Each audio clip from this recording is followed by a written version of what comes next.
সুধী দর্শক, স্বাগত RSRM 24 ঘন্টায়। আমাদের আজকের বিষয় করা কথা ও আগামীর রাজনীতি। সাথে আছে আমি জাকারিয়া কাজল।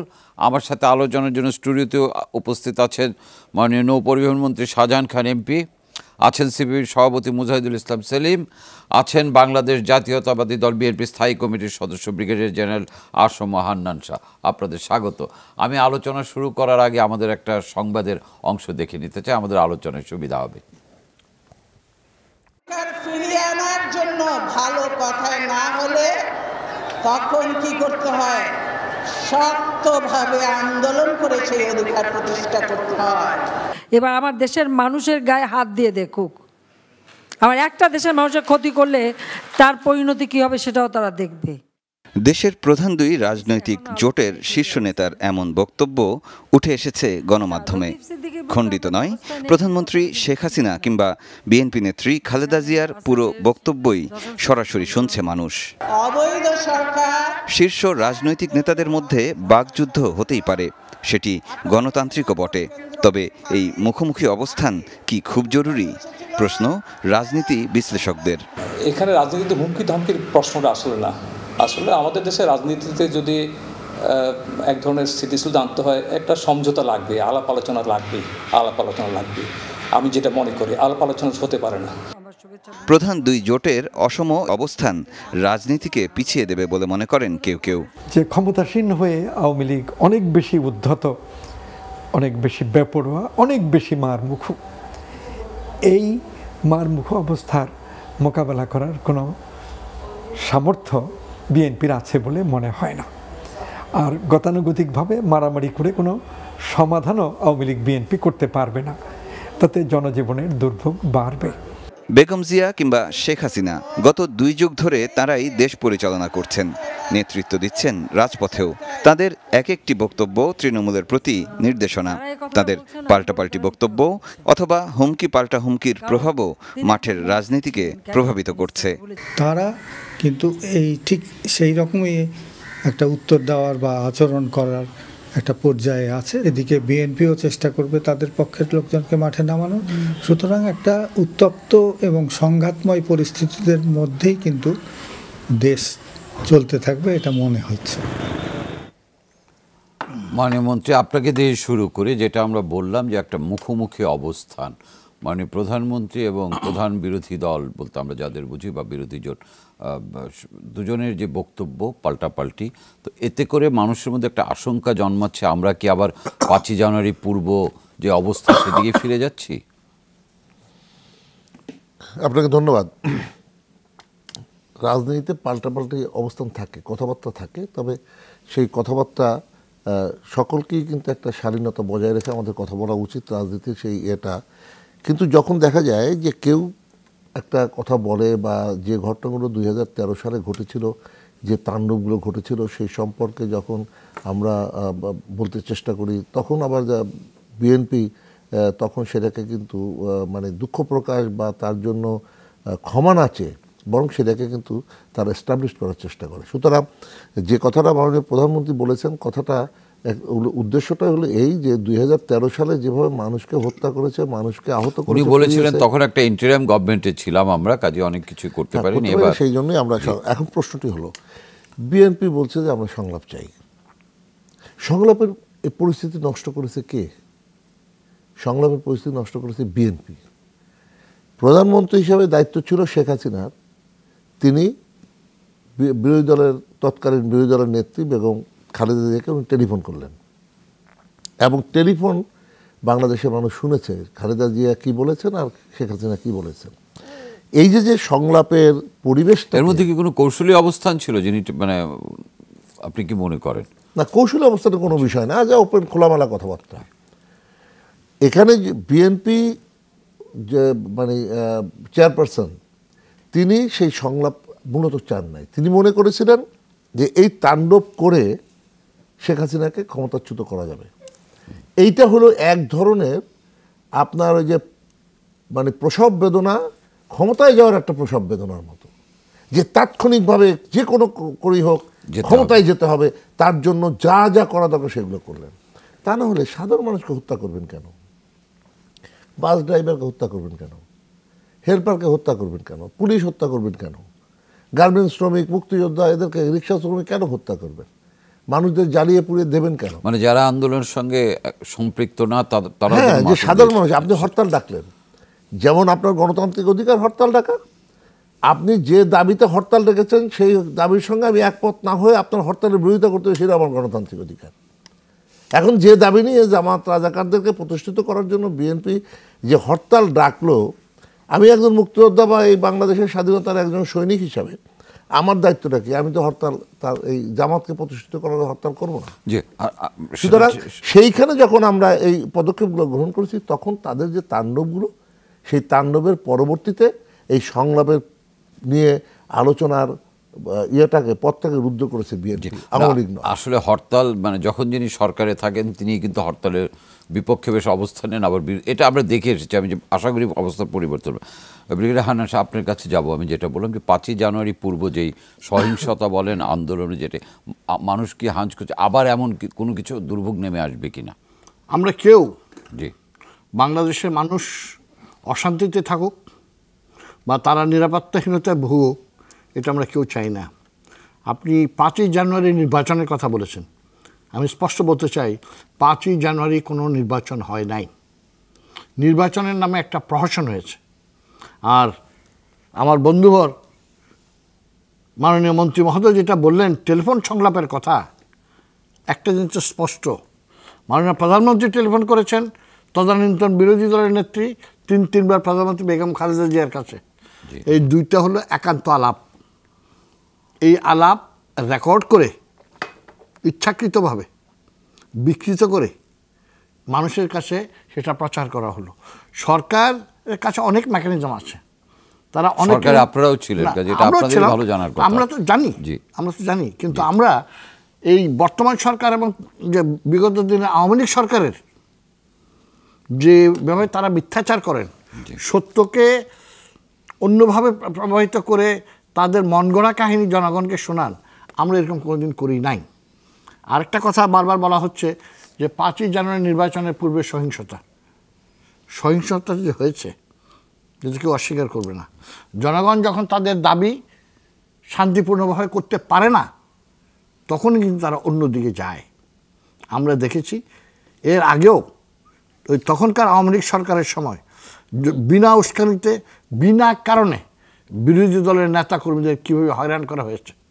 এইখানে উনি বললেন যে ওই 5ই জানুয়ারি নির্বাচন, 5ই জানুয়ারিকে তাদের ইচ্ছামতো নির্বাচন করবেন, বিএনপি বা অন্য দল আসবেন না, সেই জন্য তো ওনারা একটা ব্লু প্রিন্ট তৈরি করে তারা অগ্রসর হয়েছিলেন।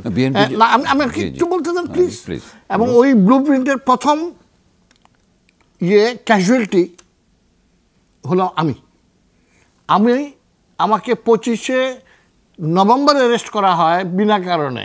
আমি একটা দূতাবাসে রিসেপশনে গেছি, সেখান থেকে। তারপরে আমরা তো মিথ্যা যত দিতে পারেন, ওনারা এই ব্যাপারে খুবই পারদর্শী। আমরা 5ই জানুয়ারি নির্বাচনে আবদ্ধ থাকতে পারছি না। আমি 5ই জানুয়ারি নির্বাচনের সময় যে সহিংসতা হয়েছে, আমি অনেক দেশে জানি, এর চেয়েও বেশি হয়েছে। কেনিয়াতে হয়েছে। কেনিয়াতে তো যিনি বর্তমানে রাষ্ট্রপ্রধান, ওনাকে তো আইসিসিতে যেতে হলো মানবতা বিরোধী অপরাধের করার জন্যে। আপনারা অপেক্ষা করেন, নিশ্চয়ই এমন দিন আসবে যখন এই যে বাংলাদেশের এই সকল সহিংসতার সঠিক তথ্য নিয়ে সঠিকভাবে তদন্ত করে যারা দায়ী ব্যক্তি তাদের বিরুদ্ধে এই মানবাধিকার অপেক্ষায় থাকলাম। মুজাহিদুল ইসলাম সেলিম, ধন্যবাদ। আমরা যে সংবাদের ক্লিপিংটা দেখলাম, সেখানে আমাদের দেশের শীর্ষস্থানীয় দুইজন নেত্রী পরস্পরের বিরুদ্ধে যে কথাবার্তা বললেন, এইটা অতি সম্প্রতি একই দিনে দুই জায়গায় দুই বক্তৃতায়, সেইটাই কিন্তু ঢাকায় গণভবনে।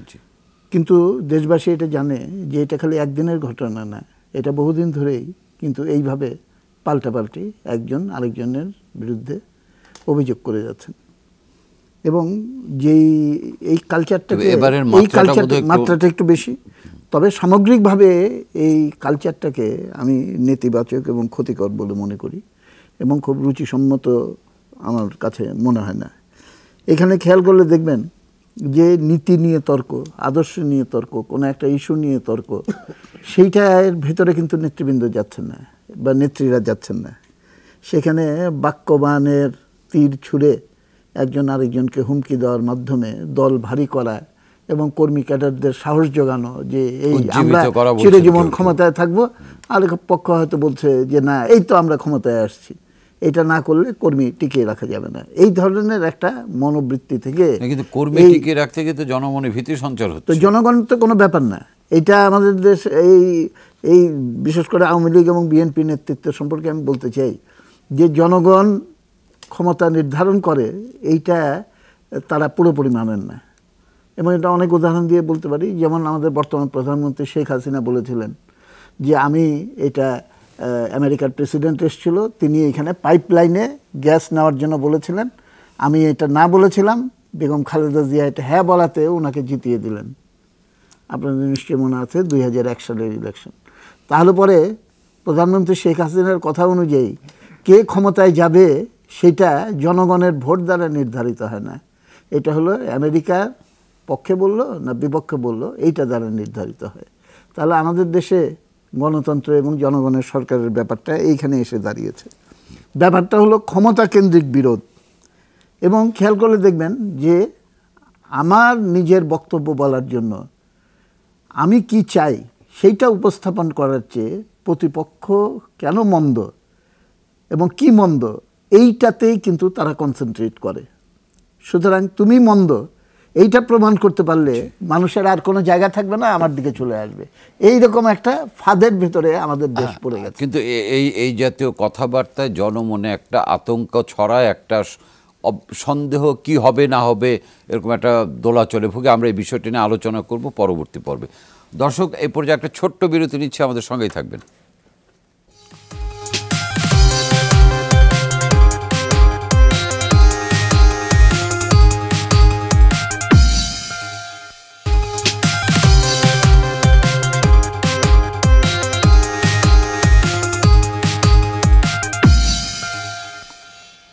দর্শক, আবারও আমন্ত্রণ RSRM 24 ঘন্টা। আমরা আজকে আলোচনা করছি কড়া কথা আগামী রাজনীতি বিষয়ে। জনাব শাহজাহান খান, এবার আপনার পালা। আমি যে কথাটা হান্নান ভাই বললেন, কেনিয়ার কথা, কেনিয়ায় সহিংসতা হয়েছে। কেনিয়া আর বাংলাদেশের একটু পার্থক্য নিশ্চয়ই হান্নান ভাই স্বীকার করবেন। কেনিয়াতে মাত্র আমার যদি মনে পড়ে 20 বছরের বেশি হবে না, কেনিয়াতে গণতান্ত্রিক ব্যবস্থা চালু হয়েছে। নির্বাচন কি নির্বাচন আগে হতো, কেনিয়াতে যিনি প্রার্থী হবেন তার পেছনে লাইন দিয়ে কত লোককে কোন প্রার্থীর পেছনে কত লোক দাঁড়াইলো এইটা গণনা করে কিন্তু নির্বাচিত হতো। এই যে ভোট ব্যবস্থা, এইটা অতিরিক্ত 20 বছর। তারপরে কি হলো, গত নির্বাচনে যখন সহিংসতা হলো তখন আপনার দক্ষিণ আফ্রিকার নেলসন ম্যান্ডেলা নিজে গিয়ে সেখানে এমনভাবে মীমাংসা করলেন, কি মীমাংসা, মই রাষ্ট্রপতি যে ফেল করলো তাকে রাষ্ট্রপতি, যে জিতলো তাকে ভাইস প্রেসিডেন্ট করলো। তারপরে একটা সমঝোতা তারা সেখানে করলো। কিন্তু প্রশ্নটা হলো কেনিয়ার সঙ্গে বাংলাদেশের পার্থক্যটা এই জায়গাটায়, বাংলাদেশ আজকে নতুন নয়। বাংলাদেশের এই আন্দোলন 1952, 62, 63, 69 এই বিভিন্ন গণতান্ত্রিক আন্দোলনের মধ্য দিয়ে যে আমাদের গণতান্ত্রিক ব্যবস্থাটা গড়ে উঠেছে, তার সঙ্গে কেনিয়ার চিন্তা করলে হবে না। ওনাদের যে প্রবলেমটা হলো সেটা হলো যে নির্বাচনে যে নির্বাচন বন্ধ করার জন্য যে কাজগুলো করলো, দুনিয়ার কোথাও এই কাজ হয় নাই। আমি গ্যারান্টি দিয়ে বলতে পারি, রাজনীতি ছেড়ে দেবো যদি ওনারা প্রমাণ করতে পারেন যে 55 জন ড্রাইভার হেল্পারকে পুড়াইয়া পিটাইয়া কোপাইয়া ইট মেরে হত্যা করলো, 16 জন পুলিশ হত্যা করলো, 2 জন বিজিবি জওয়ান হত্যা করলো, 2 জন মুক্তিযোদ্ধা হত্যা করলো, আপনার গার্মেন্টস শ্রমিক, রিক্সা শ্রমিক হত্যা করলো, বাড়ি পড়াইলো, গাড়ি পড়াইলো, মসজিদ আগুন দিল, মন্দিরে আগুন দিল, জাতীয় পতাকা পড়াইলো। আপনার এমন কোনো কাজ নাই যা ওনারা করেন নাই। এই যে এতগুলো কাজ করার পরেও তারপরে কি, ভোটের দিন, ভোটের আগে ভোট কেন্দ্র পড়াইলো, প্রিজাইডিং অফিসার মারলো, ভোটারদের রক কাটলো, এই সমস্ত কর্মকাণ্ড, এই যে সহিংসতা, এই সহিংসতা কোন গণতান্ত্রিক আন্দোলনে আছে বা কোন গণতন্ত্রে এই কথা বলে? আমরা কি আবার সেদিকে যাচ্ছি? না, সেদিকে যাওয়ার কোনো সুযোগ নেই, আমাদের উদ্বেগটা, সেদিকে যাওয়ার কোনো সুযোগ নেই। এই কারণে মানুষ কিন্তু এখন বিষয়টাকে পরিষ্কারভাবে ধরে নিয়েছে যে এই সহিংসতাকে মোকাবেলা জনগণই করবে। যেমন করে বাংলাদেশের জনগণই তো, ওনারা হরতাল ডাকছে, শ্রমিকরা মানে নাই, ওনারা হরতাল ডাকছে, মানুষ দোকানপাট খুলে করছে। এই যে 26 তারিখে হরতাল ওনারা করলেন, অর্থাৎ খালেদা জিয়ার যেদিন দুর্নীতি মামলায় হাজিরার তারিখ সেদিন হরতাল দিলেন, খুব কৌশলে ইসলামী দল, তার জাতীয়তাবাদী দলের আরেকটি অঙ্গ ইসলামী দল, তাদের দিয়া অ্যাসিড টেস্ট করলেন, কিন্তু দেখা গেল এই হরতাল হলো না। তো এই যে হরতাল, কোন হরতালটা মানুষ গ্রহণ করবে? যেটা মানুষের মনের অভিব্যক্তি, মানুষের আপনি যে আজকের হরতালে কিন্তু ওনাদের কোনো সমর্থন অফিশিয়ালি ছিল না, না অফিশিয়ালি ছিল না, কিন্তু ওনাদেরই অঙ্গ সংগঠন অলরেডি নীতিগত সমর্থন দিয়ে দিচ্ছে। এটা তো কৌশল, রাজনীতিতে কৌশল তো হবেই। আপনার অঙ্গ সংগঠন মানে 20 জোট, 20 জোট, 20 জোটে জামাত ইসলাম। আরেকটা বিষয় হলো যে কথাটা সেলিমে বলছেন, ক্ষমতা নিয়েই তো বিরোধ, এটাই তো রাজনীতি। ক্ষমতা ছাড়া রাজনীতি, এটা মানে ক্ষমতায় না গেলে, ক্ষমতায় যদি আপনি না যান তাহলে আপনার নিজের আদর্শ, দেশের উন্নয়ন, জনগণের ইচ্ছা, এর যে প্রতিফলন, এটা কেউ করতে পারে না। স্বাধীনতা হয়েছিল বলেই তো বাংলাদেশ হয়েছে, এবং স্বাধীনতার জন্য মানুষ লড়াই করেছে বলে বঙ্গবন্ধু আজকে। আপনি যেটা বলতে চাচ্ছেন যে জনগণের কল্যাণের জন্যই ক্ষমতায় যেতে হবে, কল্যাণের জন্য। কিন্তু এই ক্ষমতায় কি নিয়ে যাচ্ছেন? আমি একটা উদাহরণ দিই, এই এটার মধ্যে চা আছে, আপনি এখন যদি আমি চামচ দিয়ে নাড়াচাড়া করি, এই পানিটা আন্দোলিত হবে, চাটা আন্দোলিত হবে, কিন্তু স্বাদ পাল্টাবে না। যদি চিনি দেন, আপনি লবণ দেন, যা উপাদান দেবেন সেই উপাদান দিয়ে নাড়াচাড়া করে তার যে স্বাদ সেটা পাল্টাবে। ওনারা এমনভাবে স্বাদ দিছে জনগণকে, সেটা হলো সন্ত্রাস, সহিংসতা। সুতরাং এইটার সঙ্গে জনগণ না। দর্শকদের সামনে আজকে বলতে চাই, মাননীয় মন্ত্রীর প্রতি আমার অগাধ বিশ্বাস ছিল যে উনি জ্ঞানীগুণী মানুষ, কিন্তু উনি কেনিয়া সম্বন্ধে যে কথা বললেন, এতে আমার ধারণা আজকে পল্টে গেছে। আপনার মনে রাখা উচিত, আমাদের মনে রাখা উচিত, এই কেনিয়ায় স্বাধীনতার জন্যে জম্মু কেনিয়ারটা লড়াই করেছিল, তারপরে ভোটের মাধ্যমে হয়েছে। আমাদের চেয়ে ওই দেশের জনগণের ডেমোক্রেটিক বা গণতন্ত্রের চর্চার কোনো কমতি নাই। বাংলাদেশে আসি, আমরা বাংলাদেশে আসি, ওটা আমি উত্তরটা দিলাম যেহেতু উনি রং তথ্য দিয়েছিলেন। প্লিজ স্যার, আমি ওই দেশে গেছি, হ্যাঁ, ওর কাছে দিয়েও জান নাই, আমি যেখানে গেছি। জিনিসটা হলো যে উনি অনেকগুলি কথা বলেছেন, বিএনপি এটা করেছে, ওটা করেছে, নির্বাচনের আগে ও পরে। আপনাদের নিজেদের রেকর্ড দেখুন, নিজেদের আয়না, নিজেদের ছবি দেখেন, আপনারা প্রত্যেকটা নির্বাচনের আগে, এবং কিভাবে সহিংস রাজনীতি করে সরকারকে বেকায়দায় ফেলেছেন। শুধু আপনারই করেন নাই, যদি সেটা আপনারা, আমি সেটাকে সমর্থন করি না, কিন্তু আপনারা যে নির্লক্ষ্যে নির্বাচন করেছেন, সমস্ত আপনি বলছেন নির্বাচনে আসেন না ইত্যাদি, আপনাদের গদবাঁধা একটা কথা আছে। আমাদের সকল নেতাদের অ্যারেস্ট করে জেলের মধ্যে ভরে রাখবেন, তার আগে 153 জনকে বিনা প্রতিদ্বন্দ্বিতা নির্বাচন করে দেবেন। এখন বাংলাদেশের মানুষ এত বোকা না যে তারা জানে না, 5 থেকে 7% মানুষ ভোট কেন্দ্রে যায় নাই। 40%। জি, অফিশিয়াল নির্বাচন কমিশন তো এই সরকার যা বলবে সেটাই করবে। আমি আমার নিজের এলাকায়, আমি নিজে জেলে ছিলাম এই সরকারের বদান্যতায়, কিছু না করেই জেল। কেন? তাদের নির্বাচন করতে হবে। আমরা যারা একটু কথা বলি, আমাদের মুখ ঠান্ডা করতে হবে। মাননীয় মন্ত্রী আরেকটা কথা বলেছেন যে ক্ষমতা ছাড়া রাজনীতি। আমি আসতেছি, অবশ্যই আপনি যদি রাজনীতি করেন জনগণের জন্য এবং ক্ষমতায় না গেলে আপনি জনগণের উপকার তো করতে পারছেন না। তো ওয়ান অফ দ্য এইম, একটা ব্যাপারে আপনারা দুজনে একমত হলেন, আমাকে বলতে দেন কাইন্ডলি, একটু দ্রুত বলবেন। এই যে ভেরি টাইটেল করা কথা, জি, আজকে দেখেন আপনি মাননীয় প্রধানমন্ত্রীর বক্তব্য শুনেছেন, জি, বেগম খালেদা জিয়ার বক্তব্য শুনেছি, আমরা দুজনের বক্তৃতা যদি ভালো করে শুনি, আমরা ভাষাটা কিরকম, মাননীয় প্রধানমন্ত্রীর প্রতি শ্রদ্ধা জানিয়ে বলছি, হাত দিয়ে দেখুক আরেকটা লোককে, এসছে বড় থ্রেটার হতে পারে না। ওনাকে স্মরণ করিয়ে দিতে চাই বিনয়ের সাথে যে উনি বলেছিলেন যে একটা আওয়ামী লীগের লাশ যদি পরে 10টা লাশ তোমরা ফেলে দিও। এই বক্তব্য আমরা শুনেছি, এবং এই দেশের রাজনৈতিক যে সন্ত্রাস সেটা আওয়ামী লীগ করে, সরকারে থাকলেও করে, বিরোধী দলে থাকলেও করে। সেটা হলো যে এই সরকার বিগত জাতীয় নির্বাচন নিয়ে যে মিথ্যাচার করছে, এই মিথ্যাচার বাংলাদেশে কেউ বিশ্বাস করে না। জনগণের দোহাই দেন, আজকে পর্যন্ত একটা গণভোট আপনারা করেন না কোনো ইস্যুতে। যদি এতই সাহস থাকতো জনগণকে মোকাবেলা করার জন্য, তো মাননীয় প্রধানমন্ত্রী যেটা বলেছিলেন যে এই নির্বাচন হলো ধারাবাহিকতা নির্বাচন, সেটা মেনে আপনারা তো নতুন ইলেকশনই দিতেন, কিন্তু জনগণকে মোকাবেলা করার সাহস আপনাদের নাই। ডানে এবং বায়ে দেশে দুটি প্রধান রাজনৈতিক দলের দুজন, তারা কিন্তু বলছেন যে ক্ষমতার জন্যই রাজনীতি। আমি এটা খুবই ইন্টারেস্টিং ব্যাপার যে আওয়ামী লীগ নেতা এবং বিএনপি নেতা একমত হয়ে গেলেন, এবং একমত হওয়ার ফলেই কিন্তু আমাদের দেশে যত উৎপাত এবং নৈরাজ্য সেটা সৃষ্টি হচ্ছে। সব বিষয়ে একমত হলে তো বিষয়টা অন্যরকম হতো। একমত কোন বিষয়ে? যে ক্ষমতাটাই হলো প্রধান, নীতিটা হলো অপ্রধান।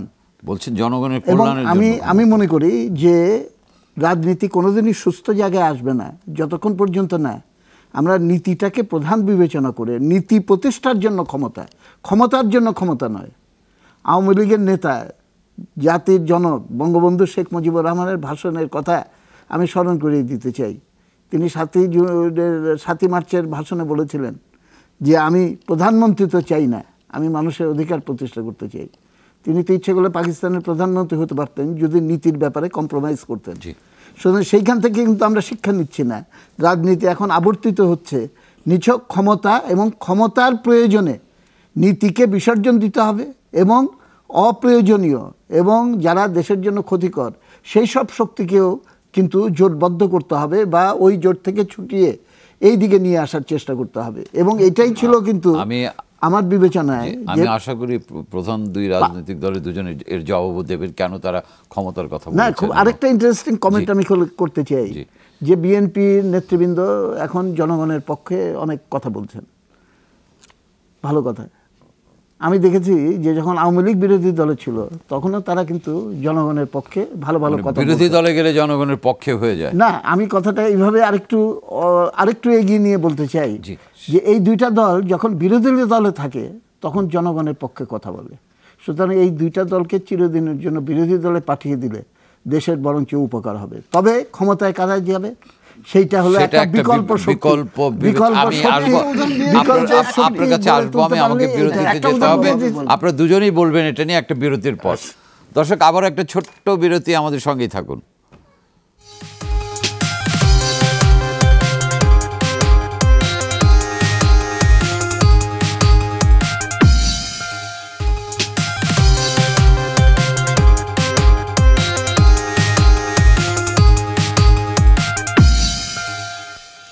আরও একবার আমন্ত্রণ RSLM 24 ঘন্টা। আমাদের আজকের আলোচনার বিষয় করা কথা ও আগামীর রাজনীতি। আমি মাননীয় মন্ত্রীর কাছে যাব। জনাব মোজাহিদুল ইসলাম সেলিম একটা খুব গুরুত্বপূর্ণ বিষয় নিয়ে এসেছেন যে ক্ষমতার জন্য রাজনীতি, এই ব্যাপারে আপনারা দুজন একমত। তো উনি যেটা বললেন সেই প্রসঙ্গে যদি আপনি কিছু বলেন। আমার মনে হয় সেলিম ভাই, আমি যে কথাটা বলার চেষ্টা করেছি সেলিম ভাই, আমি আবার উল্লেখ করি, আমি বলেছি ক্ষমতায় কী কারণে যেতে হয়, যে দেশের উন্নয়ন, জনগণের ইচ্ছা, তার প্রতিফলন ঘটানো ইত্যাদি, এবং যে নীতির কথা উনি বলেছেন সেই নীতিও কিন্তু এখানে মানে একটা বিশিষ্ট আর গুরুত্বপূর্ণ বিষয়।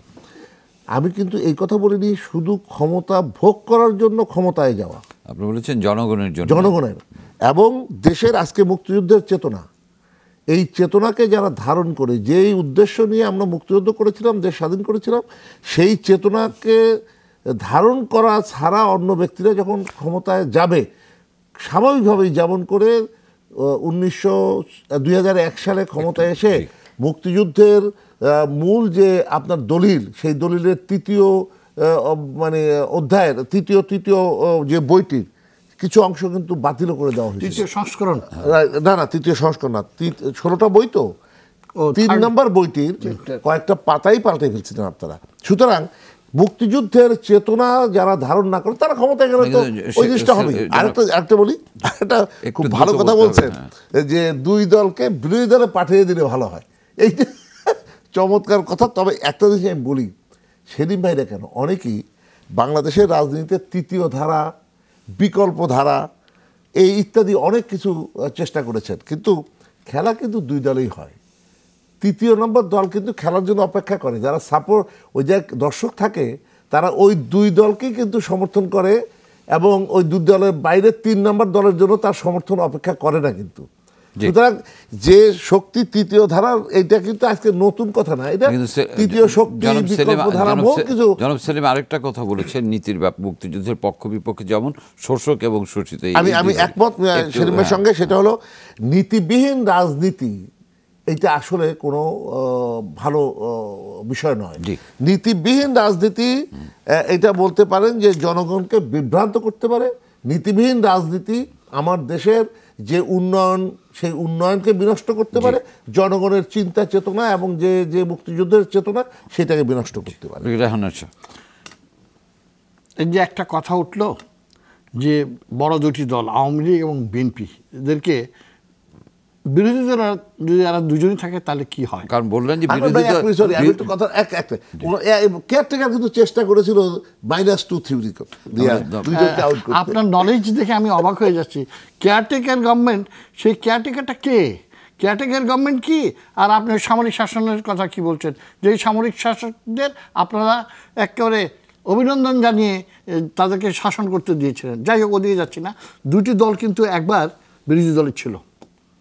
এরশাদ সাহেব, হোসেন মোহাম্মদ এরশাদ সাহেব, মাননীয় প্রেসিডেন্ট সাহেব যখন ক্ষমতায় আসতেন তখন আমরা কিন্তু বিরোধী দলে ছিলেন। অবাক কাণ্ড, কয়েকদিন পরেই উনি যেটা বললেন যে ক্ষমতা যাওয়ার লোভ বোধহয় ওনাদের একটু বেশি।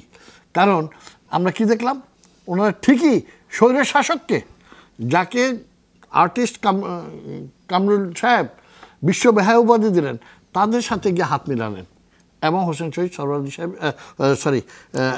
আমাদের এরশাদ সাহেবকে বৈধতা দিলেন। তো রেকর্ডটা স্ট্রেট, বিএনপির এই রেকর্ড নাই। আমরা যখন কথা দিয়েছি নীতি আমরা মেনে চলি। আমরা দেখেছি আওয়ামী লীগ ক্ষমতায় যাওয়ার জন্য কোনো নীতি মানে না। এই জামাতের সাথে তারা ছিল, এমনকি এমন একটি উগ্রপন্থী ইসলামিক সংগঠনের সাথে চুক্তি করেছিল যেখানে বলে অনেক কিছু বলা ছিল, যেটা নিয়ে আওয়ামী লীগের মধ্যেই অনেক তোলপাড় হয়েছে। সুতরাং নীতি বিসর্জন দিয়ে ক্ষমতায় যাওয়ার জন্য উদ্গ্রীব হলো আওয়ামী লীগ। এটা অতীতে তাদের রেকর্ড বলে। বিএনপি জামাতের সাথে কি গেছি আমরা করতেছি যে দেশের গণতান্ত্রিক পন্থা ফিরে আসুক। এখন এর সাথে সেলিম ভাইরা যদি আসেন, মোস্ট ওয়েলকাম। বি চৌধুরী সাহেবরা আসেন, মোস্ট ওয়েলকাম। যারাই আসবে তাদেরকে আমরা স্বাগতম জানাবো। আমরা যে নীতি ছাড়া হয় না, আমাদের তো একটা নীতি আছে, আমাদেরও একটা দর্শন আছে। না, মানে আওয়ামী লীগ জামাতের সঙ্গে গিয়েছিল জন্য আমরাও গেলাম, সেটা নয়। আওয়ামী লীগ যে গেছে তখন জামাতের যে তোলপাড় বা ভাঙচুর, সেটা তো ওনারা জায়েজ করে নিয়েছেন যে ওটা কোনো জিনিসই না। বিএনপির সময় ছাত্র শিবির এবং অন্যান্যরা যা করেছে, ধ্বংসাত্মক কাজ যারা করেন, আমি কোনদিন সেটা করি না। কিন্তু আপনি যখন বিরোধী দলের নেতাকর্মীদের বিনা কারণে মিথ্যা মামলা দিয়ে জেলে রাখেন, এটা তো এক প্রকার ধ্বংসাত্মক কার্যকলাপ বিরোধী দলের বিরুদ্ধে। এটা পৃথিবীর কোন দেশে আছে? আপনি পৃথিবীর বিভিন্ন গণতান্ত্রিক দেশের কথা আছেন, আমি তো দেখি নাই কোনো দেশে 5%, 6% ভোটার গেছে, বাস আমরা নির্বাচিত হয়ে গেলাম। পাকিস্তানের উদাহরণ দিতে চাই নাই, মাত্র 14টা আসনে গণ্ডগোল হয়েছিল। তাহরিকে ইনসাফ, ফেমাস ক্রিকেটার ইমরান খান, ওনারা দেখেন কত বড় করলো। ওইখানে কয়টা লোককে গুলি করে মারছে, কয়জন আহত হয়েছে। আর আমরা যখন নাকি আমাদের দাবি নিয়ে গেলাম, আমরা কোনো সেক্রেটারিয়েট দখল করি নাই, কিছুই না। তার মধ্যে আমাদের জনগণের উপর কত নির্যাতন করা হয়েছে। এখন কথা হলো কড়া কথা। আপনারা ঠিকই বলেছেন, কড়া কথা অনেকেই বলে। যতই নেতা স্তর নিচের দিকে যাবে, বটম মানে বেস লাইনের দিকে যাবে, ততই বেশি বেশি কড়া কথা হবে। কিন্তু এখন দেখছি যে মাননীয় প্রধানমন্ত্রী যেভাবে বলেন, এবং বিরোধী মানে প্রাক্তন প্রধানমন্ত্রী, এখন আমি বলবো যে রাজনৈতিকভাবে যখন নাকি সরকারি দল এবং সরকারি দলের প্রধান এইভাবে কথা বলেন, তখন বিরোধী দলের নেত্রী অবশ্যই সেটা সমুচিত জবাব দিতে হবে। এখন যে কোনো দেশেই গণতন্ত্রের ইলেকশনের পরে, বিশেষ করে থার্ড ওয়ার্ল্ড কান্ট্রিজে, কিছু কম বেশি গণ্ডগোল হয়। আর বর্তমান সরকার তো নির্বাচনকে এত বেশি ভয় করে, জনগণকে এত বেশি ভয় করে। আপনি দেখবেন আমরা যখন উপজেলা নির্বাচনে গেলাম, একটার পর একটা বিজয় লাভ করা শুরু করলাম, সরকার কি সুন্দর করে প্রশাসন, পুলিশ, র্যাব দিয়ে তারা সেই নির্বাচন কে নিজেদের রেজাল্ট নিজেদের দিকে নিয়ে গেল। আর র্যাবের ব্যবহার বা অন্যান্যদের ব্যবহার সরকারের পক্ষে কতটুকু করে, নারায়ণগঞ্জের 7 মার্ডার কেস ওটার সবচেয়ে উজ্জ্বল দৃষ্টান্ত। বলতে চাই যে কড়া কথা নিয়ে আমরা আলোচনা করছি, কড়া কথাটা কিন্তু অনেক সময় নার্ভাসনেসের একটা প্রকাশ, এবং সম্ভবত দুইজনেই নার্ভাস বলে আমার সন্দেহ হচ্ছে আর কি। ওর জন্য নীতি, কর্মসূচি, আদর্শ এই প্রশ্নগুলো নিয়ে বিতর্কটা কম হয়ে যাচ্ছে। এখন এখানে রাজনৈতিক বিকল্প সম্পর্কে আমি একটা বলেছিলাম, আমি কিন্তু শব্দটা ব্যবহার করেছি, রাজনৈতিক বিকল্প। এখন আওয়ামী লীগ এবং বিএনপি যদি এই অবস্থায় অব্যাহত রাখে, দেশবাসী এই দুইটা দল থেকে কিন্তু মুখ ঘুরিয়ে নেওয়া শুরু করেছে, এবং মানুষ আজকাল বলা শুরু করেছে যে ফুটন্ত কড়াই থেকে জ্বলন্ত উনুন, এবং দুই দলীয় ব্যবস্থায় মানুষ চিরদিনের জন্য মেনে নেবে, এইটা যদি কেউ মনে করে বসে থাকে তাহলে পরে কিন্তু ভুল করছে। ইতিহাস আমাদেরকে এই কথা শিক্ষা দেয় না। আবাহনী মোহামেডান মেইন টিম ছিল, যখন ব্রাদার্স ইউনিয়ন দাঁড়িয়ে গেল তখন কিন্তু সেই হয়ে গেল আমাদের এখানকার লিগ চ্যাম্পিয়ন। আমাদের এখানে একটা রাজনৈতিক বিকল্প আমরা গড়ে তুলতে সক্ষম হচ্ছি না, এইখানেই হলো প্রবলেমের আরেকটা বড় সাইড। এবং সেইখানে আমরা বারবার বলেছিলাম 5ই জানুয়ারির নির্বাচনের প্রসঙ্গ আসলো, এই সময় আমাদের মনে রাখতে হবে সহিংস তাণ্ডবটা প্রধানত পরিচালনা করেছিল কিন্তু জামাতে ইসলামের ক্যাডাররা এবং হেফাজতের ক্যাডাররা। জামাতে ইসলামকে মিটিং করার পারমিশন দিল কেন শাপলা চত্বরে? যখন এই না হেফাজতে তার আগে জামাতে ইসলামকে যেদিন রায় হলো আমাদের যে ফাঁসি হয়েছে কাদের মোল্লার ফাঁসির আগের দিন শাপলা চত্বরের সামনে জামাতে ইসলামকে পারমিশন দেওয়া হলো জনসভা করার। সেখান থেকে তারা বলল যে যদি রায় ঠিকমতো না হয় গৃহযুদ্ধ লেগে যাবে, আমরা ঘোষণা করে দিলাম।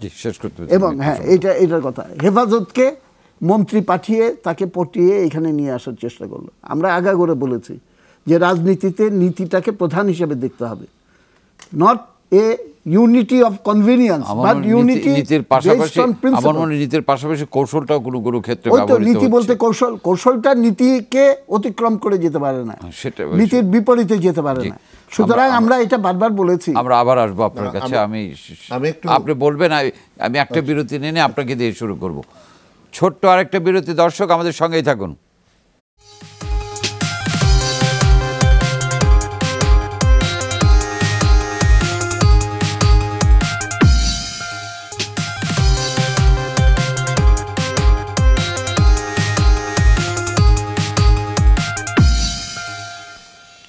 দর্শক আবারও আমন্ত্রণ RSM 24 ঘন্টা আলোচনা করছে করা কথা আগামী রাজনীতি। জনাব শাহজাহান খান মাননীয় মন্ত্রী, আমাদের এটাই শেষ করতে হবে দ্রুত। আমি যে কথাটা বলতে চাইছিলাম সেটা হলো যে আসলে আদর্শের কথা হয়েছে, নীতির কথা হয়েছে। আমি যেটা মনে করি 1971 সালে যে নীতি আদর্শের ভিত্তিতে আমরা লড়াই করেছিলাম, সেই লড়াইটা কিন্তু নিষ্পন্ন হয়নি এখনো। যেই কারণে এখন কিন্তু যে অন্য আদর্শের কথা বা অন্য কিছু কিন্তু এখন প্রাধান্য পাবে না, ওটাকে কিন্তু নিষ্পন্ন করতে হবে। কি করতে হবে দেখেন, একটা বিষয় নিষ্পন্ন করে ফেলেছিলেন বঙ্গবন্ধু। 72 সালে জামাতকে নিষিদ্ধ করলেন এবং এই যে ধর্মভিত্তিক রাজনীতি বন্ধ করে দিলেন। জিয়াউর রহমান সাহেব বঙ্গবন্ধুকে হত্যার মধ্য দিয়ে ক্ষমতা আসার পরে উনি সেই জামাতকে নিয়ে রাজনীতি শুরু করলেন এবং তাদেরকে সুযোগ করে দিলেন রাজনীতি করার। উদাহরণটা দিয়ে একটা ব্লাডার, একটা যদি ব্লাডার আপনি একটা ফুটবলের ব্লাডার যখন লিক করে দেবেন বাতাস বেরিয়ে যাবে, ওটা যখন মেরামত করবেন আবার কিন্তু বাতাস দিলে সে ফুলে উঠবে। ঠিক জামাত ইসলামকে সেই অবস্থায় নিয়ে ওনারা ফুলিয়ে ফাঁপিয়ে এমন করে ফেলেছেন যে এখন সেটাকে মোকাবেলা করতে হচ্ছে। এই আদর্শের লড়াইটা কিন্তু এখনো রয়ে গেছে যে মুক্তিযুদ্ধের চেতনার ভিত্তিতে রাষ্ট্র পরিচালিত হবে না কিসের ভিত্তিতে হবে।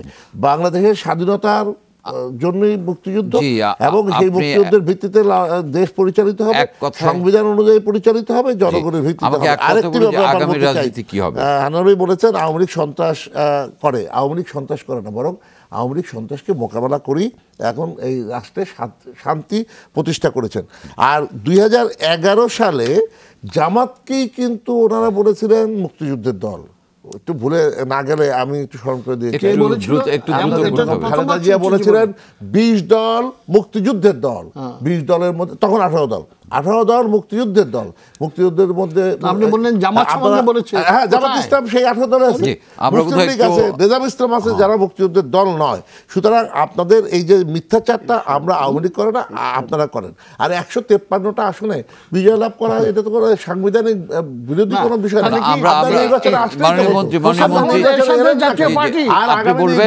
সংবিধান অনুযায়ী হান্নান ভাই হবে, আগামী রাজনীতি সম্পর্কে একটু বলুন। সংবিধান অনুযায়ী নির্বাচন হবে, আপনারা অংশগ্রহণ করবেন। আপনাদের তো আমরা বলি নাই যে আপনারা অংশগ্রহণ করবেন। সেটা কবে? তবে সেটা 2019 সালে। আচ্ছা, আগামী রাজনীতিতে আপনি 2019 সালে নির্বাচনকে ধরছেন, প্রস্তুতি নেন আগামী রাজনীতি। আমি আপনার কাছে একটু আরেকটা প্রশ্ন রাখি, যেটা আমাদের বেগম খালেদা জিয়া বিএনপি চেয়ারপারসন বলেছেন নীলফামারীতে যে গতবার আন্দোলনে ঢাকা ব্যর্থ হয়েছিল, এবার ঢাকাও সফল হবে। আমাদের নেত্রী, আগামী রাজনীতিতে জি আমাদের নেত্রী 20 দলীয় ঐক্য জোটের নেত্রী 3বার প্রধানমন্ত্রী বেগম খালেদা জিয়া নীলফামারীতে যেটা বলেছেন, এই কথাটা কিন্তু সবাই বলেন, যারা বিএনপির পক্ষে আছেন তারাও বলেন, যারা বিএনপিকে সমর্থন করেন না তারাও বলেন যে চূড়ান্ত বিজয় ঢাকা মহানগরী যদি তাদের ভূমিকা যথাযথভাবে পালন করত মহানগরী বিএনপি এবং তার অঙ্গদলসমূহ, তাহলে সরকার বাধ্য হতো সেই নির্বাচনকে বাদ দিয়ে নতুনভাবে আলোচনার মাধ্যমে করতে। সেখানে ব্যর্থতার দায় দায়িত্ব প্রায় সবাই ঢাকা মহানগরীর উপর ফেলতেছে। এই জন্যই কিন্তু ঢাকা মহানগরীকে বিএনপি আবার ঢেলে সাংগঠনিকভাবে শক্তিশালী করছে। এবং এটা স্থির জানেন যে গতবার যেই আগামী থেকে আমরা মহানগরকে আন্দোলনে দেখতে পাবো, অবশ্যই দেখতে পাবেন।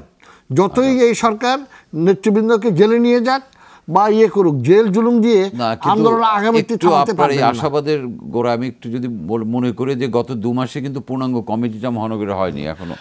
এইখানে আমি যেহেতু আপনি অ্যাক্টিভ রাজনীতি করেন না বলে আমি জানি, 100টি ওয়ার্ড, আচ্ছা 40টি থানা হয়েছে সাংগঠনিক করা, একটু কঠিন কাজ, অনেক কঠিন কাজ। 2 মাস সময় যথেষ্ট নয়। আমাদের চেয়ে অনেক পুরনো রাজনৈতিক দল আওয়ামী লীগ, দেখেন তারা কত সময় নিচ্ছে। স্পষ্ট বলতে চাই, সরকারের বিরুদ্ধে আমরা জনগণের পক্ষে দাবি দেওয়া নিয়ে বর্তমানে বারবার সরকারকে বলছি, দেশবাসীকে বোঝাচ্ছি, যদি সরকার সেই দাবি না মানে তাহলে আন্দোলন ছাড়া বিকল্প নাই। শান্তিপূর্ণভাবে আন্দোলন করতে চাই, যদি সেই শান্তিপূর্ণ আন্দোলনে বাধা দেওয়া হয় তাহলে নিজেকে ডিফেন্ড করার, আমার আত্মরক্ষা করার অধিকার আমার অবশ্যই আছে। জনাব মোজাহিদুল ইসলাম সেলিম, আগামী রাজনীতি না, মানুষ তো সবাই বলে যে এক জোটে রাজাকার আরেক জোটে স্বৈরাচার। সুতরাং এইরকম জোট করে আপনি খুব অগ্রসর হতে পারবেন এটা মনে করি না। 2 নম্বর কথা হলো, মুক্তিযুদ্ধের চেতনা বলতে আমরা কি বুঝি?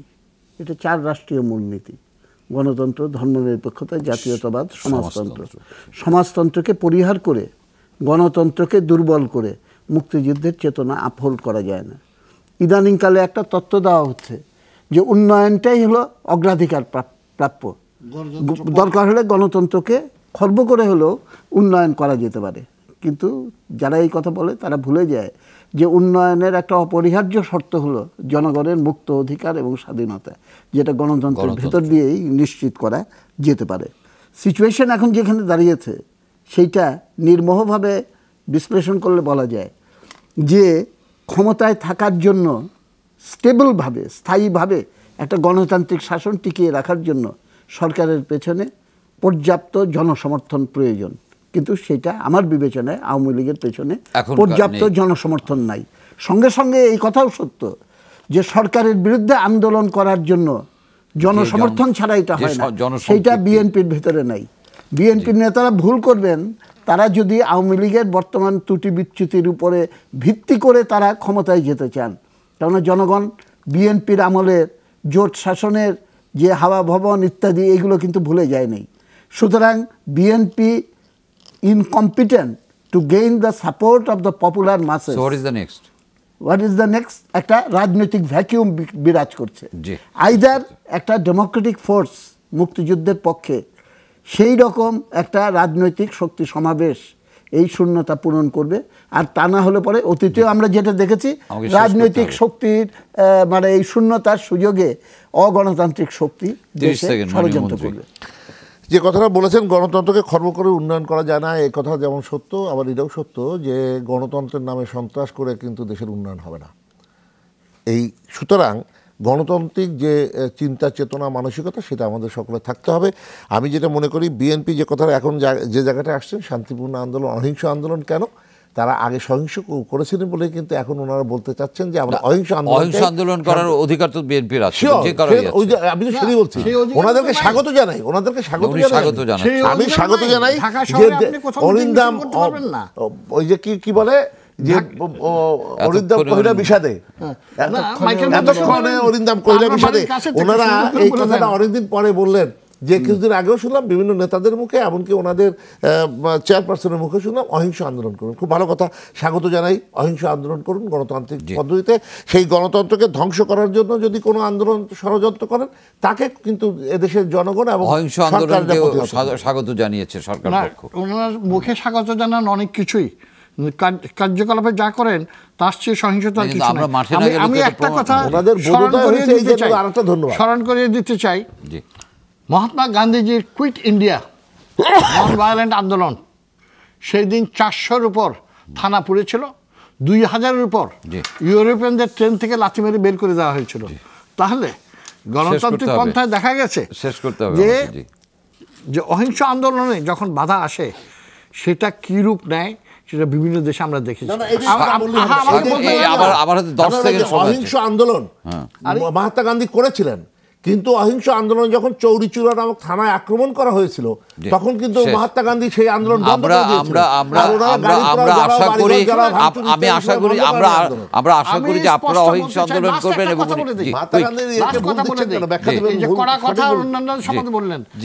আপনি যেটা বললেন আমরা কিন্তু কোনো কিছু ভীত নই। ঠিক আছে, দুই, আমাকে শেষ করতে হচ্ছে, আমাকে শেষ করতে হচ্ছে, সেটা হলো যত বজ্রাটনি বলেন তত ফসকা গেরো, এটা বিএনপির ক্ষেত্রে প্রযোজ্য।